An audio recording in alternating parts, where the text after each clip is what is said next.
Welcome to Sandipan गुरु। इस YouTube channel में class 9th और 10th स्टैंडर्ड के जो स्टूडेंट एनसीईआरटी सिलेबस से पढ़ रहे हैं उनके लिए सब्जेक्ट मैथ के प्रत्येक चैप्टर को one by one, step by step और हर क्वेश्चन को डिटेल में समझाने का प्रयास सरल और रोचक ढंग से किया गया है ताकि आपका कॉन्सेप्ट क्लियर हो जाए और आप बोर्ड एग्जाम में अच्छे नंबर ला सकें।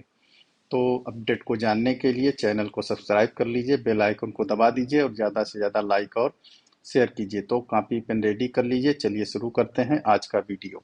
तो आज के इस वीडियो में हम तिमाही परीक्षा के प्रश्नों के बारे में, महत्वपूर्ण प्रश्नों के बारे में चर्चा करेंगे। पिछले वीडियो में हमने चैप्टर 1 से 3 तक के प्रश्नों पर चर्चा की थी। यहाँ पर हम चैप्टर 4 और से लेकर 6 तक के महत्वपूर्ण प्रश्नों पर चर्चा करेंगे जो आपकी तिमाही परीक्षा में संभावित है। तो सबसे पहले चैप्टर 4 देखते हैं। सही विकल्प, यदि द्विघात समीकरण X square plus B X plus C के मूल समान हो तो समीकरण विविक्त कर का मान क्या होगा? तो विविक्त कर का मान 0 होगा, तभी मूल समान होते हैं।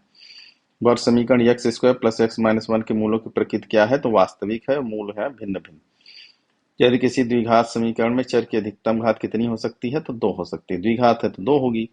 द्विघात समीकरण X square plus B X plus C के विविक्त कर का मान तो डी क्या होता है? D equal to B square minus 4ac थी। उत्तर में लिख देना है निम्नलिखित में से किस द्विघात समीकरण के मूल वास्तविक होंगे?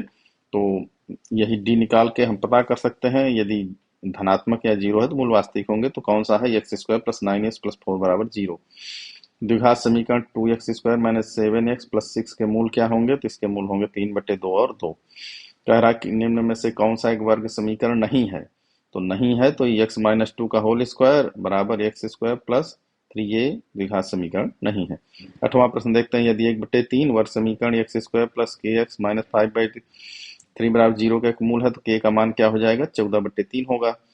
फिर के किस मान के लिए वर्ग समीकरण X square plus 2kx plus के बराबर 0 के दोनों मूल बराबर होंगे?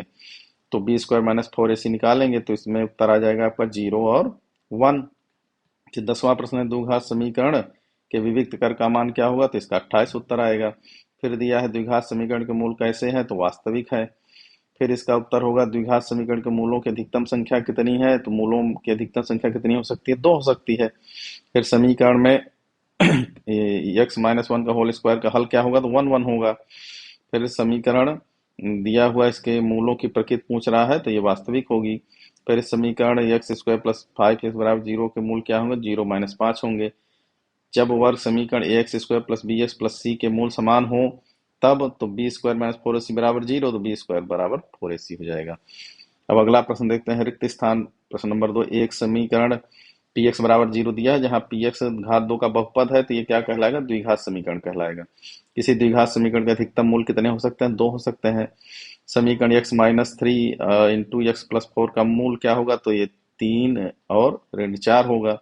द्विघात समीकरण में मूल वास्तविक और समान हो तो विविक्त कर का मान क्या होगा? तो 0 होगा। फिर पांचवा प्रश्न क्या दिया है? विविक्त कर का मान यहाँ पे 0 होगा। चौथे 5वां प्रश्न दिया है X square plus B X plus C में विविक्त कर का मान सूत्र लिखिए तो बी स्क्वायर माइनस 4ac है। द्विघात समीकरण के मूल ज्ञात करने का प्राचीन जो भारतीय गणितज्ञ है उनका नाम श्रीधराचार्य है। द्विघात समीकरण विविध कर ऋणात्मक है तो मूल क्या होंगे? वास्तविक नहीं होंगे, काल्पनिक होंगे। वर्ग समीकरण x माइनस 1 और इंटू एक्स प्लस 1 के मूल क्या होंगे? तो 1 माइनस 1 होंगे। px एक द्विघात बहुपद है तो px बराबर 0 क्या होगा? वर्ग समीकरण होगा या द्विघात समीकरण लिख सकते हैं। द्विघात समीकरण के मूल ज्ञात करने हैं तो x का सूत्र क्या है? तो x बराबर minus B plus minus under root B square minus 4ac upon 2, ये मूल ज्ञात करने का ये सूत्र है। अब यदि बी स्क्वायर माइनस 4ac बराबर 0 है तो जो द्विघात समीकरण है उसमें मूल क्या होंगे? तो वास्तविक और समान होंगे। फिर 12वां प्रश्न है, द्विघात समीकरण के मूलों की प्रकृति क्या है? तो इसको वास्तविक और भिन्न भिन्न है, डी निकालेंगे।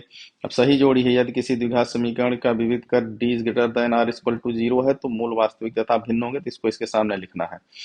यदि X square plus B X plus C के मूल समान हो तो बी स्क्वायर माइनस 4ac बराबर 0 होता है। द्विघात समीकरण एक्स स्क्वायर माइनस 1 के मूल क्या होंगे? तो इसके मूल होंगे 1 और माइनस 1। द्विघात समीकरण एक्स इंटू एक्स माइनस 3 के मूल क्या होंगे? 0 3 होंगे। द्विघात समीकरण एक्स माइनस 3 का होल स्क्वायर के मूल क्या होंगे? 3 3 होंगे। तो सही जोड़ी में ऐसे लाइन से नहीं मिलाना है कि लाइन एक दूसरे से मिलाना है, आपको जो सही उत्तर है वो सामने लिख देना है।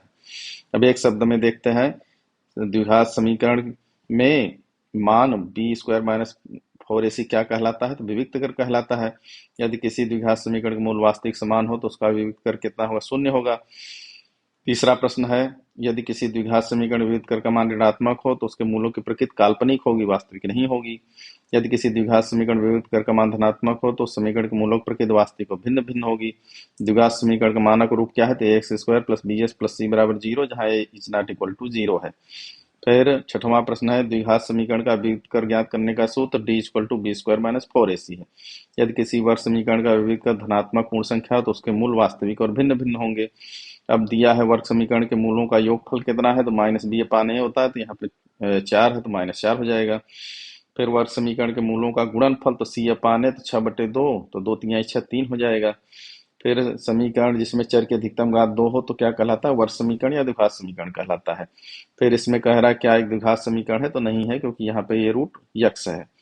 फिर द्विघात समीकरण में मूल क्या होंगे? तो 2 और 3/2 होंगे। फिर समीकरण एक्स स्क्वायर प्लस सी एक्स प्लस बी मूलों का योग कितना होगा? तो योग कितना होता है? माइनस बी अपान ए, तो सी है तो माइनस सी हो जाएगा। अब अगला देखते हैं प्रश्न सत्य सत्य। एक द्विघात समीकरण के एक से अधिक मूल हो सकते हैं, तो एक से अधिक मूल हो सकते हैं क्योंकि अधिकतम 2 हो सकते हैं, तो ये सत्य हो गया। समीकरण इसमें मूल 0 और -1 है तो यह सत्य है, 0 और 1 होगा। समीकरण मूल समान होंगे तो ये सत्य है। ए एक्स प्लस बी बराबर 0 द्विघात समीकरण है तो असत्य है क्योंकि रैखिक समीकरण है। फिर पांचवा वर्ग समीकरण चर की अधिकतम घात कुछ भी हो सकती है, तो चर की अधिकतम घात केवल 2 हो सकती थी, ये भी असत्य है। एक्स स्क्वायर माइनस 1 बराबर 0 में एक्स के मान 0 और 1 होंगे तो असत्य है क्योंकि 1 1 होंगे। फिर सतवां देखते हैं, वर्ग समीकरण के दोनों मूल समान हो तो विविध कर 0 होगा, तो ये सही है, सत्य लिख देंगे। वर्ग समीकरण 2x square plus 4s plus C के मूलों का योगफल 2 है, तो योगफल यहाँ पर सी अपान ए होता है, माइनस योगफल माइनस बी अपान ए होता है, तो -2 होगा, ये गलत है, असत्य होगा। वर्ग समीकरण की सूत्र विधि गणितज्ञ पाइथागोरस द्वारा दी गई है तो असत्य है, श्रीधराचार्य द्वारा दी गई है। वर्ग समीकरण के अनेक हल होते हैं तो ये भी असत्य है, अधिकतम 2 हल होंगे। यदि D is greater than or equal to 0 तो वर्ग समीकरण मूल वास्तविक होते हैं, तो ये सत्य है। तो इस तरह से आपके 1 नंबर के प्रश्न हो गए। अब इसमें जो है आपको ये कुछ महत्वपूर्ण प्रश्न दिए हैं जिसको आप अपनी कॉपी में नोट कर लीजिए और अपने रफ में इसका अभ्यास कर लीजिए, तो आपके लगभग जो प्रश्न अध्याय 4 से महत्वपूर्ण है इसमें दिए गए हैं, इसको आप हल कर लेंगे तो आपके 6 अंक प्राप्त हो जाएंगे। तो इस तरह से कुल आपको 38 प्रश्न दिए गए हैं, इसको आप हल कर लें। अब चलते हैं चैप्टर नंबर 5 में। यहाँ पर भी पहला प्रश्न देखते हैं, सही विकल्प। यहाँ पे समांतर श्रेणी है एपी, जिसको शार्ट में कहते हैं 3/2, 1/2 ऋण 1/2 ऋण 3/2 के लिए प्रथम पद एवं सर्वांतर। तो प्रथम पद बताएं, जो सबसे पहले लिखा रहेगा वही प्रथम पद होगा, और अगले पद पिछले पद को हटा देंगे, सर्वांतर आ जाएगा, तो इसका प्रथम पद 3/2 और सर्वांतर -1 है। फिर एक एपी दी हुई, इसका 30वां पद कह रहा है, 30वां पद इसका -77 होगा। इसको आप an a plus n minus 1d से निकाल सकते हैं। फिर ये दिया इसका 11वां पद पूछ रहा है, तो 11वां पद इसका 22 होगा। फिर ये दिया है कौन सा पद 27 है, तो इसमें n निकालना है, तो इसका 9वां पद 27 होगा। फिर 5वां प्रश्न देखते हैं, ये समांतर श्रेणी दी, इसका 11वां पद पूछ रहा है तो 20 उत्तर होगा। फिर समांतर श्रेणी का सर्वांतर पूछ रहा है, तो 4 में 6 घटा देंगे तो -2 आएगा, तो इसका सर्वांतर -2 हो गया। फिर समांतर श्रेणी का 5वां पद पूछ रहा है, तो इसका 5वां पद क्या होगा? 3 दिया है, 5वां पद 14 होगा। किसी समांतर श्रेणी का प्रथम पद 7, सर्वांतर -2 है, तो प्रथम 4 पद लिखिए, तो प्रथम पद 7 है, सर्वांतर -2 है, तो 5 आएगा, फिर 3 आएगा, फिर 1 आएगा, तो यही होगा इसका जो है प्रथम 4 पद। फिर सर्वांतर श्रेणी में a बराबर 28, d बराबर -4, n बराबर 7, तो a7 निकालना है, तो a7 क्या आ जाएगा? 4। a7 बराबर होगा a प्लस 6d। फिर समांतर श्रेणी का प्रथम पद एवं सर्वांतर लिखे, तो प्रथम पद इसका क्या लिखा है? 3, प्रथम पद क्या होगा? 3 होगा, और सर्वांतर क्या हो गया? -2। 3 के गुणज प्रथम 5 पदों का योगफल, तो 3 3 3 दूनी 6 3 तिहाई 9, इस तरह से उनका योगफल निकालेंगे तो 45 आएगा। फिर समांतर श्रेणी का 10वां पद तो 32 होगा। समांतर श्रेणी का सर्वांतर ज्ञात कीजिए, यदि श्रेणी ए ए ये जो है A18 माइनस A14 बराबर 32 हो तो वो उसका आंसर आएगा 8। तो इस तरह से 1 नंबर के प्रश्न आपको हल करना है। रिक्त स्थान का समांतर श्रेणी में सर्वांतर, तो इसका सर्वांतर निकाल लेना है, -1 आएगा। यदि किसी समांतर श्रेणी सर्वांतर निकालने के लिए अगले पद में पिछले पद को घटाना, 1/2 में 3/2 घटा देंगे।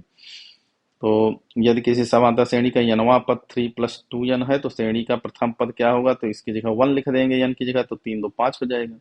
समांतर श्रेणी प्रथम पद ए सर्वांतर d है तो उसका 10वां पद a + 9d हो जाएगा। फिर यदि ए बी सी समांतर श्रेणी में है तो b को a और c का समांतर माध्य कहेंगे। n पदों वाले समांतर श्रेणी के प्रथम पद a तथा अंतिम पद l हो तो श्रेणी का योगफल यानी n/2 n + l होता है।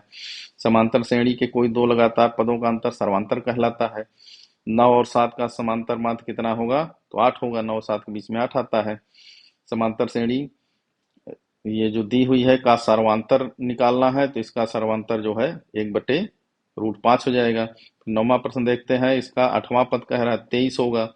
फिर समांतर श्रेणी का अगला पद क्या होगा, तो -√2 होगा। फिर 11वां प्रश्न देखते हैं, बराबर 3 और यल बराबर 15 हो तो 5 पदों का योग हो क्या होगा, तो ये 45 होगा।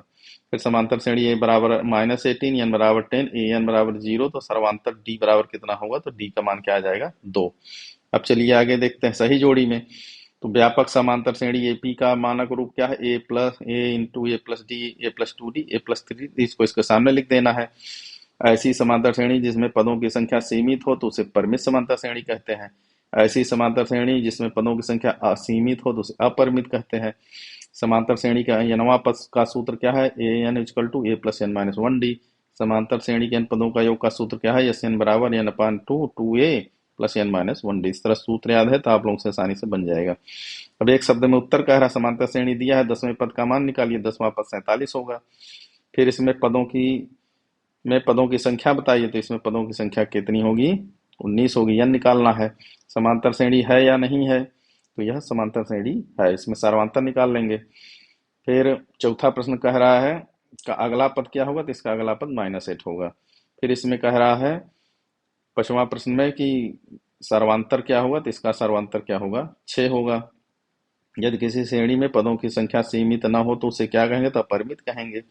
5 10 15 में 8 पदों का योग क्या होगा, तो 180 होगा। -1 -2 -3 का 6वां पद क्या है, तो -6 होगा। इस तरह से आपके 1 नंबर के प्रश्न हो गए। अब सत्य सत्य देखते हैं। 2 2 क्या इस श्रेणी में है, समांतर श्रेणी में, तो ये नहीं है, तो ये असत्य है। ये कह रहा है ये एक समांतर श्रेणी है, तो समांतर श्रेणी नहीं है तो इसको असत्य लिख देंगे। यहाँ पर ये जो है तो सत्य है। और समांतर श्रेणी का 6वां पद -2 होगा तो ये भी सत्य है। 1 2 4 8 समांतर श्रेणी में तो असत्य है क्योंकि सर्वांतर समान नहीं है। 3 और 5 का समांतर मात्र 4 होगा तो सत्य है। समांतर श्रेणी में n पदों का योग ये होता है तो ये असत्य है क्योंकि ये nवां पद का सूत्र है। फिर इस समांतर श्रेणी में a का मान 13/5 है होगा तो इसमें a का मान क्या होगा, जो सबसे पहले लिखा रहता है 6/5 तो असत्य है। फिर 8वां देखते हैं। 8वां प्रश्न देखते हैं। -5 -1 और 3 और 7 का सर्वांतर 6 होगा तो यह सत्य है। फिर 2 5/2 समांतर श्रेणी है तो ये समांतर श्रेणी है तो सत्य है। समांतर श्रेणी n पदों का योग का सूत्र है तो ये भी सत्य है। तो इस तरह से 1 नंबर के प्रश्न हो गए। इसके अलावा यहाँ पर कुछ महत्वपूर्ण बिंदु दिए हैं जिनको आप लोगों को पढ़ के याद कर लेना है और इसी पर आधारित सवाल रहेगी। तो यहाँ पर कुछ प्रश्न दिए हुए हैं, 41 प्रश्न दिए हैं जिनको आप लगभग हल कर लेंगे तो आपसे लगभग प्रश्न बन जाएंगे। अब देखते हैं चैप्टर 6। चैप्टर 6 में त्रिभुज है तो यहाँ पर सही विकल्प दिया है। यदि किसी त्रिभुज में एक भुजा का के समांतर इन दो भुजाओं को दी कौन सी प्रमेय दी है, तो इसको कौन सी प्रमेय कहेंगे, आधारभूत समानुपातिकता प्रमेय। तो यहाँ लिख देंगे। अब यहाँ पर पूछ रहा है कि कोण बी का मान कितना होगा, तो कोण बी का मान क्या होगा, 90 अंश होगा। फिर इसमें पूछ रहा है कि इसमें डीए क्या होगा, तो डीए क्या होगा 4.6 सेंटीमीटर थेल्स प्रमेय से निकल आएगा, यही जो प्रमेय दी हुई है। अब प्रश्न नंबर 4 देखते हैं। तो किसी त्रिभुज की एक भुजा का वर्ग अन्य दो भुजाओं के वर्ग के बराबर हो, पहली भुजा के सम्मुख कोण, तो ये समकोण त्रिभुज पाइथागोरस लगती है, सम्मुख कोण समकोण होगा। अब कहता है यदि किसी त्रिभुज में दिया हुआ है तो x का मान निकालिए, तो यहाँ पर x का मान 4 होगा। दो समरूप त्रिभुजों में भुजाओं का अनुपात 4 9 है तो उसके क्षेत्रफल का, तो जो भुजाओं का अनुपात है उसके क्षेत्रफल का अनुपात उसके भुजाओं के वर्गों के बराबर अनुपात के बराबर होता है। तो यहाँ पे जो भुजा दिया है उसका वर्ग कर देना, 4 चौक 16, 9 9 81, 16 × 81 हो जाएगा।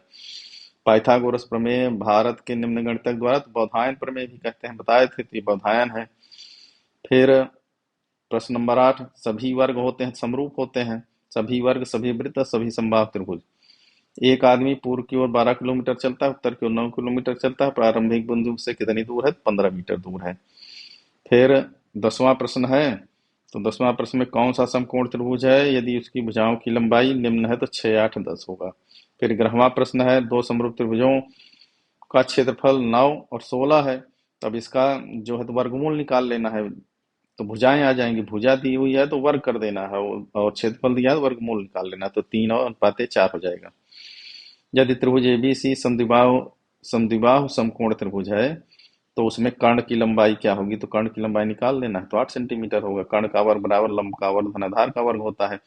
किसी समबाहु त्रिभुज में यदि एडी लंब बीसी है तो क्या हो जाएगा? 3AB का वर्ग बराबर 4AD का वर्ग, यहाँ पे वर्ग लिख लेना, 3AB का वर्ग बराबर 4AD का वर्ग। तो ये कौन सा हो जाएगा? सी आपका उत्तर हो जाएगा। फिर 14 है, समरूपता के लिए आवश्यक शर्त क्या है? कोण उपरोक्त सभी सभी जो है समरूपता के लिए आवश्यक शर्त है।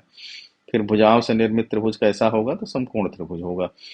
तो इस तरह से सही विकल्प वाले प्रश्न हो गए। अब सही रिक्त स्थान वाले देखते हैं। सभी वृत्त क्या होते हैं? समरूप होते हैं। सभी वर्ग क्या होते हैं? समरूप होते हैं। सभी समबाहु त्रिभुज समरूप होते हैं, समद्विबाहु नहीं, यहाँ पे समबाहु रहेगा। ठीक है, चौथा देखते हैं, दो समान कोणीय त्रिभुजों की यदि संगत भुजाओं का अनुपात सदैव क्या होता है? समान कोणीय का, तो उनका अनुपात सदैव क्या होगा? समान होगा। फिर यदि एक रेखा के किसी त्रिभुज की दो भुजाओं को एक ही अनुपात विभाजित करता है तो वह तीसरी भुजा के समांतर होगा, ये थेल्स प्रमेय हो गई। फिर छठवां, समरूप त्रिभुज की संगत भुजाएं समानुपाती होती हैं। समरूप त्रिभुज के संगत कोण बराबर होते हैं। ये सब थेल्स प्रमेय है। दो समरूप त्रिभुजों के क्षेत्रफल का अनुपात किन्हीं दो भुजाओं के वर्गों की, यहाँ पे वर्गों लिख देना, वर्गों के अनुपात के बराबर होता है। 9वां प्रश्न है, यदि दो त्रिभुज की संगत भुजाएं अनुपाती है तो त्रिभुज समरूप होंगे। फिर दो समरूप त्रिभुज के क्षेत्रफल दिया है, तब क्षेत्रफल दिया रहेगा तो क्या करना है? उसका वर्गमूल निकाल लेना, 16 का वर्गमूल 4 और 9 का वर्गमूल 3। फिर 11वां प्रश्न दिया, यदि किसी त्रिभुज की भुजाएं दी हैं तो इनका वर्ग कर लेना, 9 9 81, 11 11 121। अब सही जोड़ी देखते हैं, त्रिभुज समरूप होते हैं, तो इसका उत्तर क्या हो जाएगा? कौन से त्रिभुज समरूप होते हैं? समबाहु त्रिभुज। फिर आधारभूत अनुपातिक प्रमेय, तो आधारभूत अनुपातिक प्रमेय को क्या कहते हैं? थेल्स प्रमेय कहते हैं। सभी वर्ग समरूप होते हैं। फिर कहता है पाइथागोरस प्रमेय क्या है? कर्ण का वर्ग बराबर आधार का वर्ग धन लंब का वर्ग। त्रिभुज की 5वां प्रश्न देखते हैं, त्रिभुज की मध्यिकाएं जो है संगामी होती हैं। मध्यिकाएं क्या होती हैं? संगामी होती हैं। फिर 6वां क्या है? समरूप त्रिभुज की संगत भुजाएं अनुपाती होती हैं। ये थेल्स प्रमेय हो गए। समरूप त्रिभुज की संगत भुजाएं क्या है? समानुपाती होती हैं, अनुपाती होती हैं। अब एक शब्द में उत्तर देना है, तो क्या सभी समद्विबाहु त्रिभुज समरूप होते हैं? तो सभी समद्विबाहु त्रिभुज समरूप नहीं होते हैं, तो नहीं लिख देना है। क्या सभी वर्ग समरूप होते हैं? तो हाँ, होते हैं। थेल्स प्रमेय का कथन लिखना है, तो आप लोगों को लिख देना है कि एक भुजा के किसी त्रिभुज में एक भुजा के समांतर खींची गई रेखा ने दो भुजाओं को समानुपात में विभाजित करती। पाइथागोरस प्रमेय कथन लिखना है, बड़ी भुजा का वर्ग अन्य दोनों भुजाओं के वर्गों के बराबर होता है। कर्ण का वर्ग बराबर लंब का वर्ग धन आधार का वर्ग। प्रश्न नंबर 5, क्या ये जो भुजाएं दी है इससे निर्मित समकोण त्रिभुज होगा? तो हाँ, उत्तर लिख देना है। फिर दिया हुआ है कि यदि कोई आदमी पूर्व की ओर 10 मीटर चलता है, उसके 50 24 मीटर उत्तर की ओर चलता है, तो उसकी वास्तविक दूरी क्या होगी? 26 मीटर होगी। फिर 7वां प्रश्न दिया, यदि त्रिभुज की मध्यिकाओं का अनुपात 4:5 है तो क्षेत्रफल वही बताए थे, जैसे कि उसका वर्ग कर देना, 4 चौक 16, 5 25। समकोण त्रिभुज की सबसे बड़ी भुजा को कर्ण कहते हैं। फिर सत्य सत्य, दो त्रिभुजों में संगत कोण बराबर हो तो उनकी संगत भुजाएं अनुपाती होती हैं, तो ये सत्य हो गया। फिर दूसरा है, यदि किसी एक त्रिभुज के दो कोण एक अन्य त्रिभुज के दो कोण बराबर हो तो समरूप होंगे, तो ये भी सत्य, कोण कोण समरूपता दिया हुआ है। तीसरा प्रश्न है, एक समकोण त्रिभुज के कर्ण का वर्ग शेष अन्य दो भुजाओं के वर्गों के अंतर का योग के बराबर होता है, अंतर लिख दिया है तो यह सत्य हो जाएगा। फिर चौथा प्रश्न दिया है कि यदि किसी त्रिभुज की एक भुजा का वर्ग अन्य दो भुजाओं के वर्गों के योग के बराबर, तो सही है, तो ये सत्य हो गया। यदि दो त्रिभुज समकोणिक है तो त्रिभुज समरूप होंगे, तो ये भी सत्य है, तो 5वां सत्य हो गया। फिर 6वां दिया है, यदि त्रिभुज की संगत भुजाएं अनुपाती हो तो त्रिभुज समरूप नहीं होंगे, तो असत्य है, समरूप होंगे। तो 7वां प्रश्न देखते हैं। समकोण त्रिभुज में कर्ण सबसे बड़ी भुजा होती है, सत्य है। समकोण त्रिभुज में कर्ण का वर्ग त्रिभुज की किसी अन्य दो भुजाओं के वर्गों के योग के बराबर होता है। किसी किसी एक भुजा अन्य दोनों भुजाओं के होता है, तो एक भुजा दिया है तो असत्य होगा। फिर 9वां दिया है, दो त्रिभुजों में संगत भुजाएं एक ही अनुपात में हो तो उनके संगत कोण बराबर होते हैं, तो ये सत्य है। फिर 10वां, त्रिभुज का क्षेत्रफल 1/2 आधार गुणा ऊंचाई होता है, सत्य है। फिर 11वां प्रश्न, दो समरूप आकृतियां अनिवार्यतः सर्वांग सम होती है, तो असत्य है। दो सर्वांग सम त्रिभुज की आकृतियां सदैव समरूप होती हैं, सत्य है। फिर 13वां प्रश्न दिया है, दो समरूप त्रिभुजों के कोण अनुपाती होते हैं। जो दो समरूप त्रिभुजों के कोण क्या होते हैं, अनुपाती होते हैं, तो ये सत्य है, या सत्य हो गया। कोण जो है बराबर होते हैं, दो समरूप त्रिभुजों के परिमाप आपस में बराबर होते हैं, तो ये भी असत्य है। अब इसके बाद ये कुछ प्रश्न दिए हुए हैं, इसको आप लोग हल कर लेंगे तो आप लोगों की तिमाही परीक्षा की अच्छी तैयारी हो जाएगी। और इन सब प्रश्नों को आप लोग हल कर लीजिए। यहाँ पे कुछ महत्वपूर्ण जो है बिंदु दिए हैं, इनको आप लोग याद कर लीजिए। पाइथागोरस प्रमेय के बारे में दिया है और ये जो भुजाओं के बारे में दिया है, इसको भी आप लोगों को याद कर लेना है। कॉपी में अच्छे से नोट कर लीजिए।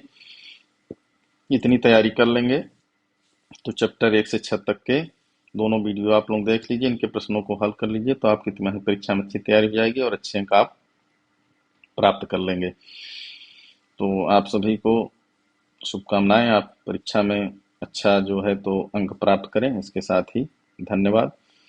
फिर अगले वीडियो में अगले चैप्टर के साथ पुनः मुलाकात होगी। तब तक आप लोग मन लगा के पढ़ाई करिए।